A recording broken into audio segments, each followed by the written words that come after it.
Amazing grace, how sweet the sound that saved a wretch like me. Hi, and welcome to Straight Talk About God video. I'm Jack. Hebrew, Israelite, Jew.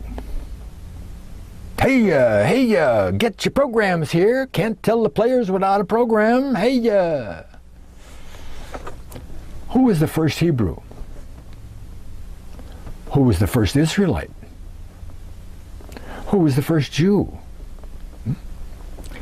Because of incomplete teaching in many churches, many people cannot answer these questions correctly. To many preachers and churchgoers, all three of these people, these names, apply to everybody in the Bible. All are God's people. See? There's no... See, over the years I've heard many so-called Bible teachers say that all 12 tribes of the nation of Israel were Jews. It's just not so. They weren't. They weren't. Only some of them. Abraham wasn't a Jew. Neither was his son Isaac. Even Jacob wasn't a Jew. Now look, before going further, I must separate out those people who have been called Jews because they practice Judaism, the religious practice that began with the 12 tribes of Israel. So we have to avoid calling such people Jews because there are those in the Bible and in the world generally that have no roots in the 12 tribes but still practice Judaism. It doesn't make them a Jew for this study.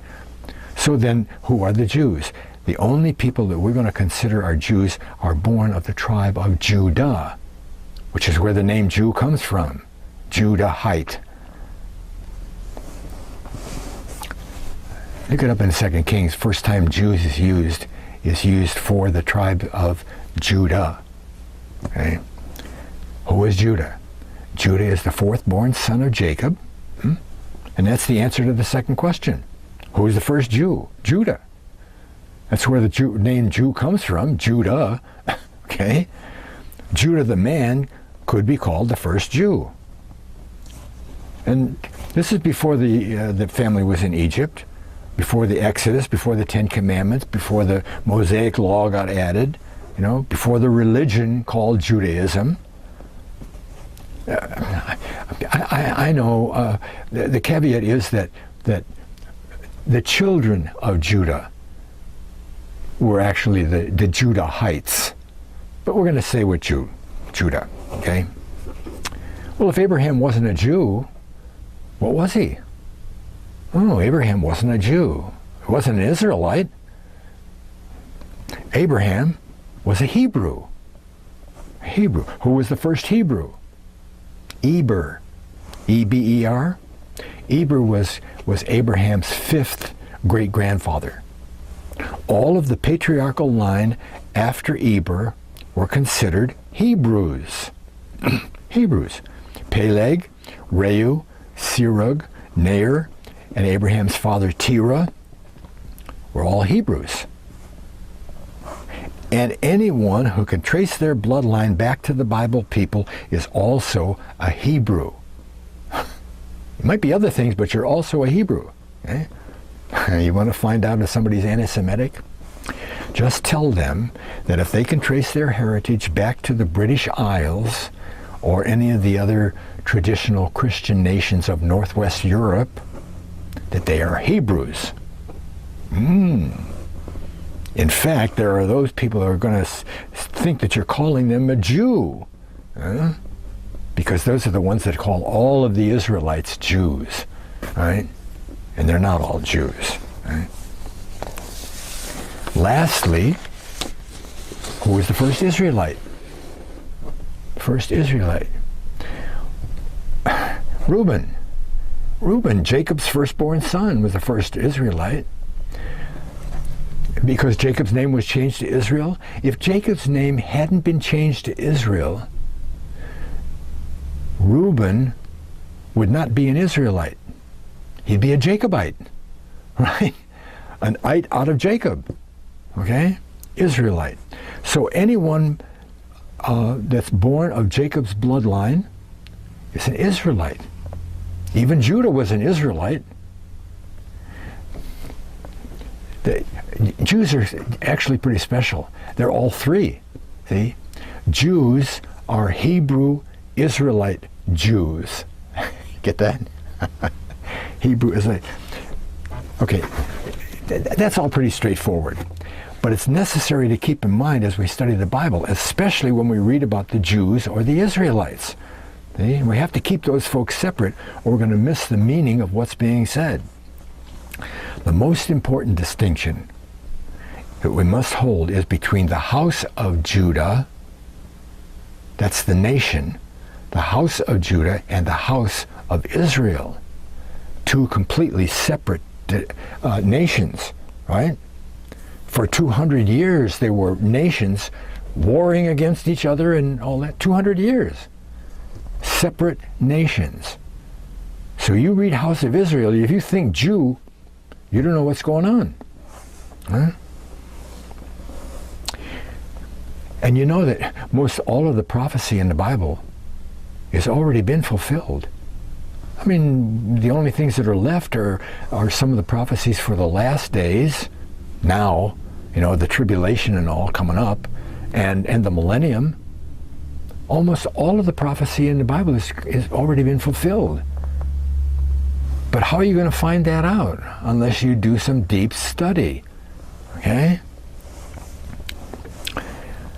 I've mentioned before there's a famous atheist in Britain called Ingersoll who proclaimed the Bible couldn't be depended on. Couldn't be true because all the promises that God gave to the Jews didn't happen. Britain got all of the promises. He didn't just make that up, okay? He had to study the Bible. He's a non-believer, but he had to study the Bible to come up with that kind of a statement. He'd have to know what prophecies were given, who they were given to, and all that stuff.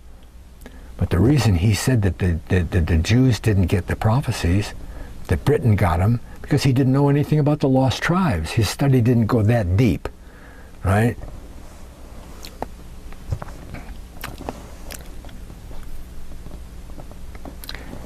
Okay? See, Britain is where Ephraim, the tribe of Ephraim, settled, became the main tribe of that settled in Britain. There were other tribes that lived there, some of them. You know, I mean, there were small groups of tribes everywhere, practically. But in Britain, Ephraim was the main tribe. Ephraimites are the nobility of Britain. They're the high mucky-mucks, not the king, but the nobility. All the dukes and the barons and all of that stuff. Did they have barons in Britain? Maybe not. But how did that happen? Because Ephraim got the birthright. Wait a minute. Ephraim settled, according to the birthright that Jacob passed on to his favorite son Joseph, and then he passed that on to his son Ephraim. Ephraim got the birthright. Oh. Eh? That birthright included much blessing, besides all of the physical stuff that Jacob had, you know, any cattle and gold and silver and all that stuff. I mean, all the sons got some blessings, you know, when he died, but the birthright contained a lot of stuff. But it also contained the blessings like the ones that were given to Abraham. Abraham got three main things. Three main things. Stars and sand. You'd have so many descendants you can't number them. There'd be 1 billion of them. That doesn't happen very often. I mean, it doesn't happen very soon, okay? It didn't happen in Abraham's life, right? It happened now, the last days, Okay? Multitude of people and a multitude of nations. His descendants would be many different nations. It's a world empire. Obviously, it's a world empire. Later on, we see that again. Okay? The third thing was the gates of the enemies. That in that last days, when there were so many of them that you couldn't number them, they would possess the gates of their enemies. And we're not going to go into that right now. But those promises were passed on to Isaac and then to Jacob. They were part of the birthright. And Jacob, even in 48, wait a minute, I'm going to,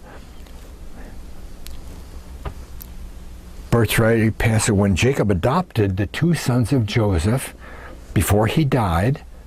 He even prophesied that Ephraim would become a company of nations.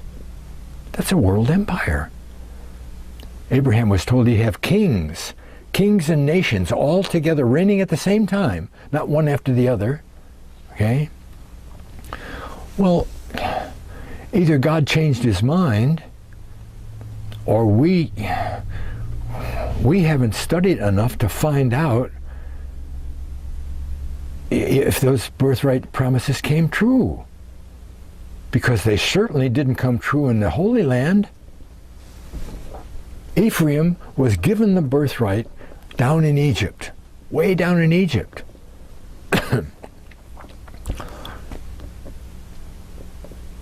But he never got it in the Holy Land, did he? Ephraim didn't become a company of nations.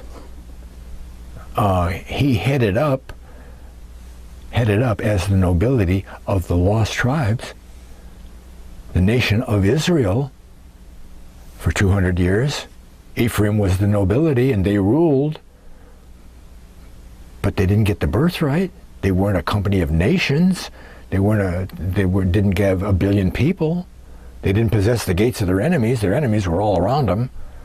How did that happen? Blessings, Jacob. Wait a minute, I'm trying to find my place here. It's easy to get off on a tangent and say the same thing twice. Whatever. Okay. So, well, they made a couple of prophecies. Oh, yeah. We're talking about the birthright, right? Well, it was given to Ephraim around 1700 BC. And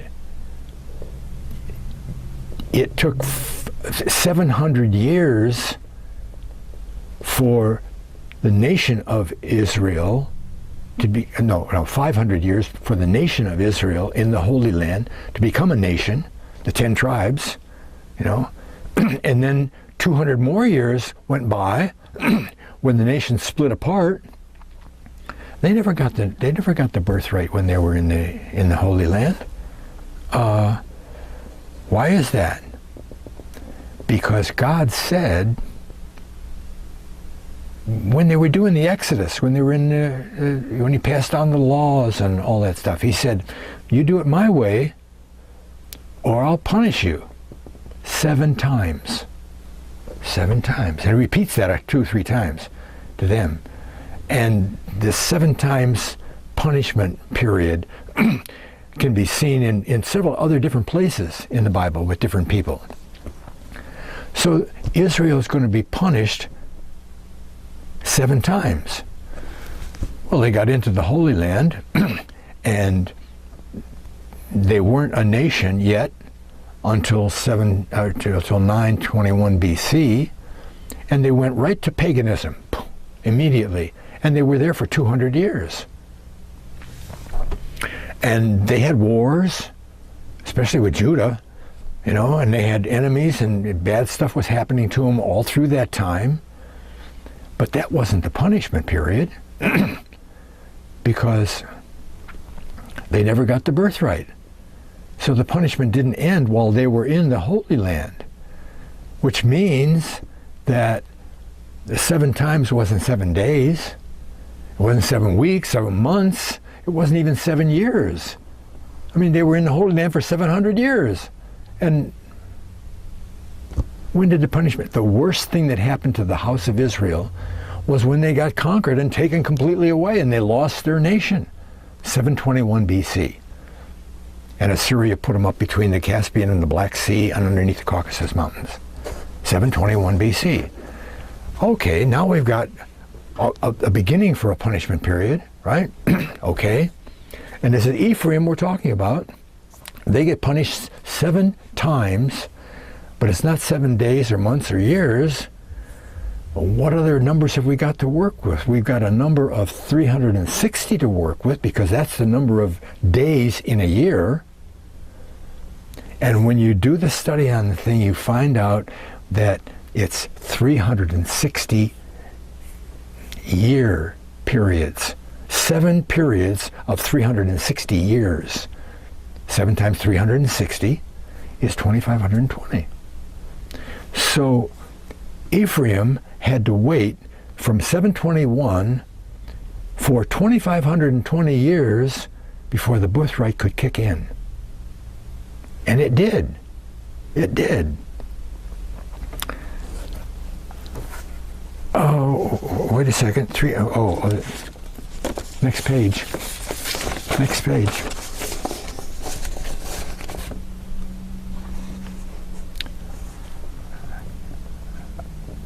So you take 2,520 years and you subtract 721.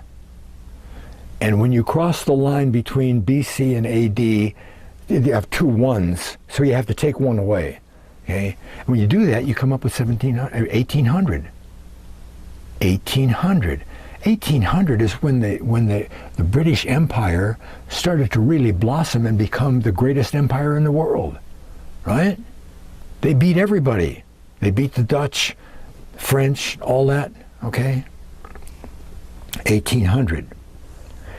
Now, just by way of confirmation, we're still going to talk about the birthright here. Just by way of confirmation, God allowed the Sonini manuscript to be found somewhere between 1774 and 1793. Sonini, S-O-N-N-I-N-I. What is the Sonini manuscript? It's a manuscript that Sonini found. He was a Frenchman. He's a Frenchman, and a high mucky-muck Frenchman. He wasn't just a peon. And he was traveling around the world, right? And he traveled over in the Middle East and everything, and he discovered this manuscript, okay? It's the 29th chapter of Acts. Yeah, the 29th chapter. What? Of course, many Bible students know that Acts only has 28 chapters. Oh, well, that's one of those ones that they made up in the 1400s or something like that, and they, pseudo-epigrapha. No, it isn't. No, this can be verified as authentic, even though it wasn't included in the word that we have, authentic by what's in it. We'll see that in a minute. Okay?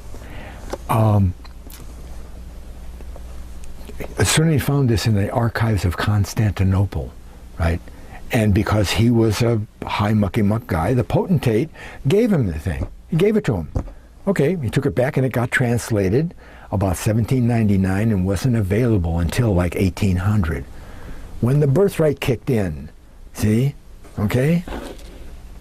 Well, so what? So what? In the manuscript, we find that Paul, after visiting Spain, remember when he said to the Romans, he said, well, I'm going to stop by on my way to Spain if the Lord allows it. And, he went to Spain. Doesn't say so in the Bible, but he went to Spain. Okay? And after going to Spain, he actually went to Britain. He wasn't the only apostle that ever went to Britain. Look, the Israelites in Egypt knew about Britain that long ago. Okay. Anyway, he went to Britain, and it tells of his ministry there. But it contains confirmation of the lost tribes being there. And it also contains some fulfilled prophecies, which the pseudo-epigrapha, prophecies that confirm, they're fulfilled prophecies that confirm the manuscript's authenticity. Now, verse 10 says this, quote, and at evening time, the Holy Ghost fell upon Paul, and he prophesied. What was he doing when this happened? He was up there on Lud Hill preaching the gospel that Jesus told him to preach. God's going to set up a kingdom on the earth. Look anywhere you want. You're going to find Jesus preaching the gospel, not salvation. He didn't preach salvation. He only showed us what salvation could be had by the parables. The kingdom of God is like this. This is the way they act in the kingdom of God. If you want to act that way and get into the kingdom, okay. But he didn't say, come to me and be saved. He said, God's going to set up a kingdom on the earth. And that's what he told the apostles to do. Go and preach the gospel to the lost sheep of the house of Israel, is what he says. Right? Okay. Behold, he prophesies now. Okay? He's on Lud Hill and he's preaching, and bling, the Holy Spirit takes over and he says, behold, in the last days, not 60 AD when he was preaching, in the last days, that's today, right? You could say the last day was even all the way back, starting at 1800. Good. In the last days, the God of peace shall dwell in the cities. What cities? We'll find out. And the inhabitants thereof, of those cities, will be numbered. Be numbered. Mm-hmm.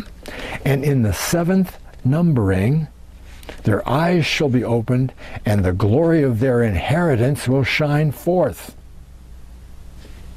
The nations, people from all over the world, will come to worship, pilgrimage, on the mount that testifieth.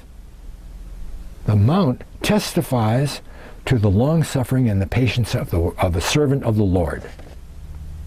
Me, in other words, what he's saying, I'm the servant of the Lord.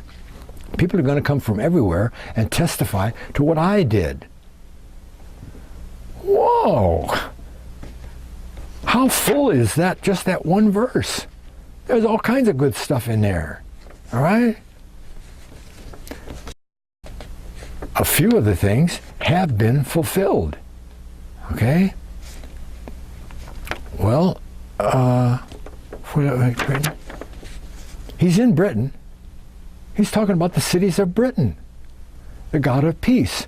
There will be peace. Well, Nathan told David that God prophesied to him and promised him that they would settle, the Israelites would settle down in a place where their enemies would be far away from them. That's not the Holy Land. When did the Babylonians or the Assyrians try to travel all the way up to the British Isles and conquer the Israelites? They didn't. They had peace from their old enemies in Britain. All right, that's one thing. God of peace. But the census, they never took a census in 60 AD. Britain wasn't a whole country in 60 AD, was it? The wall was up, and the people were up in Scotland, and there were people over in Ireland, and they didn't have a census. But when they started taking a census, wait a minute. It was the seventh numbering of the people, and the eyes will be open. They started the seventh census, happened around 1800. 1800. So in that time period, the manuscript became available, and you could read, and it says, Paul was here, and he said this, and he said that, and all of that came true. Whoa!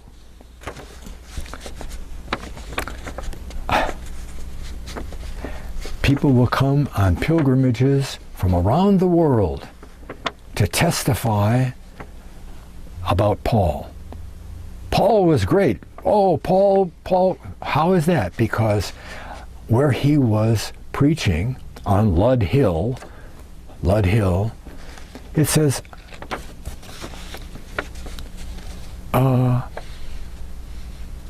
that's where they built St. Paul's Cathedral. St. Paul's Cathedral. See? And that's been a place of pilgrimage for people for nations, throughout the nations, as Paul said. Because they say, wow, Paul was here, and he... And not only the place, but he even prophesies the patience and the long-suffering, right? To himself, St. Paul. Now the thing that ties the manuscript into the lost tribes is in verse 2. Verse 2, quote, for he had heard in Phoenicia that certain of the children of Israel at the time of the Assyrian captivity had escaped by sea to the isles afar off. You ever read the book of Isaiah? How many times he talks about the isles and the isles afar off? Keep silent before me, O isles. He's talking about Britain. If you go to Isaiah, well, it says the Assyrian captivity had escaped by sea to the isles afar off, as spoken of by the prophet Isaiah and called by the Romans Britain. There you are, right there. Britain is named right there. You know, you can't get away from it. And if you go to Isaiah, you start at chapter 41, you're going to find almost nothing prophesied or talked about for the Jews. It's all about the house of Israel and Jesus and his relationship to them and what their job is going to be and what will happen to them because of Jesus. I'm not talking about the Jews. He's talking about Israel, the house of Israel, Britain. Okay? I call it the book of Israel, not the book of Isaiah. And this is followed in verse 3, that was verse 2, right? Romans and Britain, and followed by verse 3 by the express name house of Israel, right? It reads, and the Lord commanded the gospel to be preached far hence to the Gentiles and to the lost sheep of the house of Israel. Right? And it says that in Acts 9:15 and Acts 22:21, but it doesn't say house of Israel. So don't make a big deal out of, because it doesn't say house of Israel. It says Gentiles. But when it was written, all right, when it was given to the apostles, go to the Gentiles, those were the lost tribes. The lost tribes were called Gentiles at that time. I mean, by 500 AD, 200 years after they were conquered by Assyria and taken away completely, they were Gentiles. The Jews were the Jews and everybody else were the Gentiles. And they remained the Gentiles. The lost tribes were always called the Gentiles. You go to Strong's Concordance, and in the back in the dictionary, you look up the word for Gentile, and it says a non-Jewish group. A non-Jewish group. The Scythians were all Israelites, but they were called Gentiles by the Jews.